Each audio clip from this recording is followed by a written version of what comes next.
Bakrid is the festival of peace, love and sacrifice. Hello, Namaste, Salam Alaikum, Sat Sri Akal. Welcome back to another session with your Washaf at wareva.com.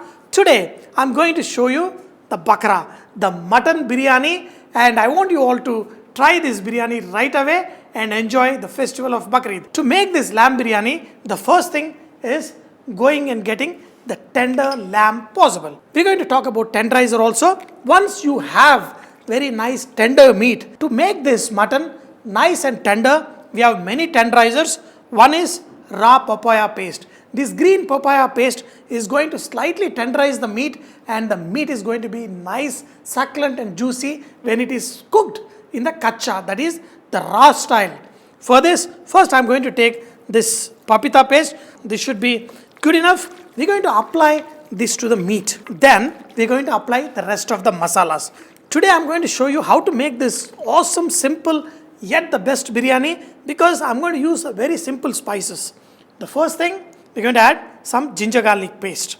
In this, we're going to add red chili powder. In this, I'm going to add cumin seed powder, some coriander seed powder. Look at this, how simple it is. And also, we're going to add a little bit of garam masala powder. Nowadays, when you go and eat biryani, even in the best of the biryani shops in Hyderabad or anywhere in India, or even for matter in different countries, they are not using the whole spices. They're just going to use the masala that is made from these whole spices. But as a tradition, I'm going to add some of these whole spices. I'm going to use bay leaf, cloves, aniseed, cinnamon, shahi jeera, mace, the nice cardamom, and I'm also going to add some biryani flour. Now we're going to apply this to the meat, add salt, rub in all these masalas to the meat, and we're going to keep it aside for some time. If you are trying to make a curry, please do not use meat tenderizer, because the meat is going to become all grainy. So take the meat, put in a vessel. The best tenderizer is using extra oil. Yes. What happens is the meat is going to sit underneath and it is going to get kind of slightly very slow frying that helps meat become very tender. I'm going to add oil. So regularly, usually if I add 2 teaspoons of oil, if the meat is tough, I'm going to add another 2 teaspoons of oil. Yes, it is going to be there, but when you remove the meat, if you remove carefully, you can avoid getting too much oil onto your plate. So now apply this oil onto the meat. In this, we're going to add some curd. Add the curd and need to mix it too much. Now coming back to flavoring the biryani, what are the things that we add to flavor the biryani? One thing is mint leaf. I'm going to add mint leaf and some chopped coriander, a little bit of dill leaf that gives very nice flavor to your biryani. And the last thing is brown onion. These brown onions will make it very, very tasty. In the last, I'm just going to add some green chilies. Green chilies that is going to make this biryani a little bit hot. Now we got the meat right, and in this we're going to add a little bit of peppercorns also. You know, a lot of people make the mistake cooking the rice, so we're going to take a little time and talk about it. First thing is, to have the rice perfectly done, you're going to add 1 teaspoon of oil in this. Now, salt is the most important thing, because if the water is not perfectly tasty, you will not have great biryani. First, we're going to add salt in this, and whether I taste anything else but water of this biryani is something that I will not miss tasting.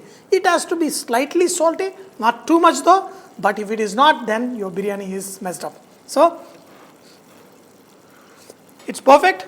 Now, we're going to add the basmati rice. Nowadays, we got a lot of hybrid basmati rices, which are good, but they don't have the real flavor.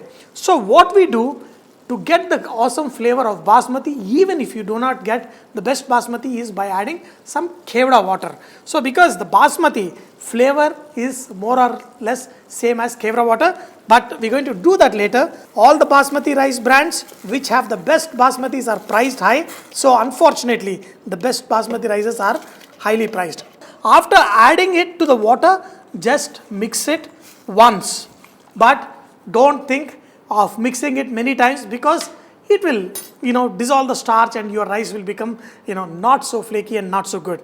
the rice is getting almost done. I mean to say it is now around 70% done. I think I'm going to let it done till it is 80% because the meat is nice and tender. So I'm going to let this rice cook till it is 80%.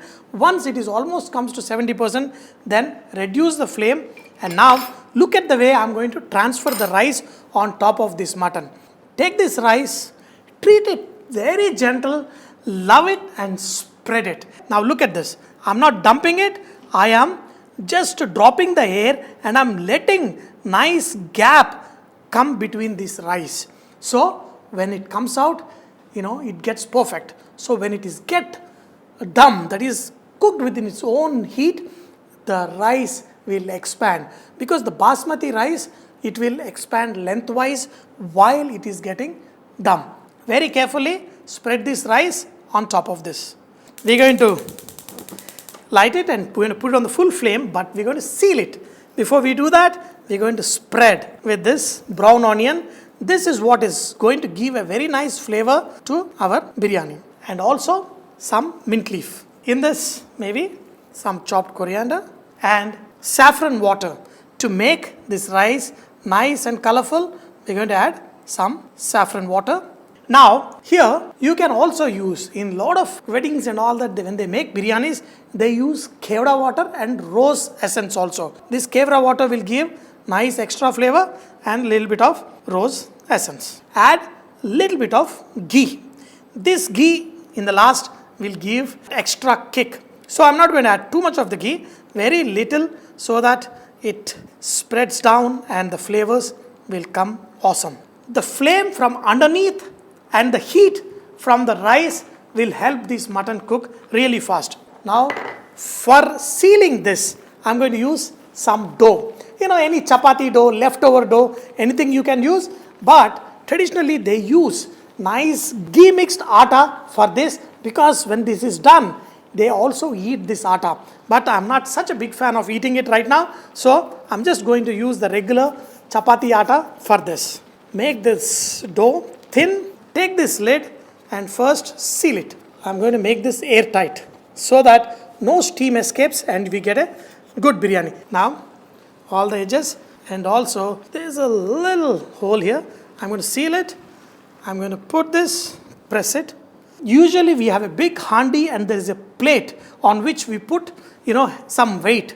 But here I've got a glass ball. But always, if you use a little bit of common sense, you will find a technique. I'm going to take a pot, put it ulta, and on this, we're going to put weight. Just carefully adjust. First 10 minutes on a high flame, then next 15 minutes on a medium flame. After that, 15-20 minutes on a very slow flame, and your biryani will be cooked perfect. Now it's the finale. After cooking for 45 minutes, I'm all excited to open this. So the awesome flavors are sealed in here. Once you open, wow. The aroma is just too good. Wow. Look at this. Because the way you spread the rice is just flaky. And now look at the colors in the rice. Here, I'm going to spread some of this rice here. What a nice basmati rice. And I can only describe this biryani is blessed, and in the name of Allah, we're going to enjoy this awesome biryani today. Wow. Even the pieces touching at the bottom, they should be slightly colored and the pieces are perfectly cooked. Look at this. Each piece is like, wow. Look at this biryani. It is just awesome. Dear friends, and the best of the best biryani is enjoyed with raita or salan. But, if the biryani is perfect, all I need is just a little bit of raita and awesome flavor here. And the meat is just perfectly cooked. Just melting away in the mouth. And the rice is also perfectly cooked. And with the raita, you will thoroughly enjoy this biryani. Every bite is heavenly. Wow. The onion flavor, the mint, the coriander, and a little bit of rose and kevra water, and the awesome flavor of the basmati rice. This is just a perfect biryani for a great festival. Dear friends, I hope you enjoyed today's session of learning how to make this awesome biryani. But do not forget, Vareva is all about inspiring others to cook. So please post your recipes and cooking tips at vareva.com so others can benefit from your great cooking.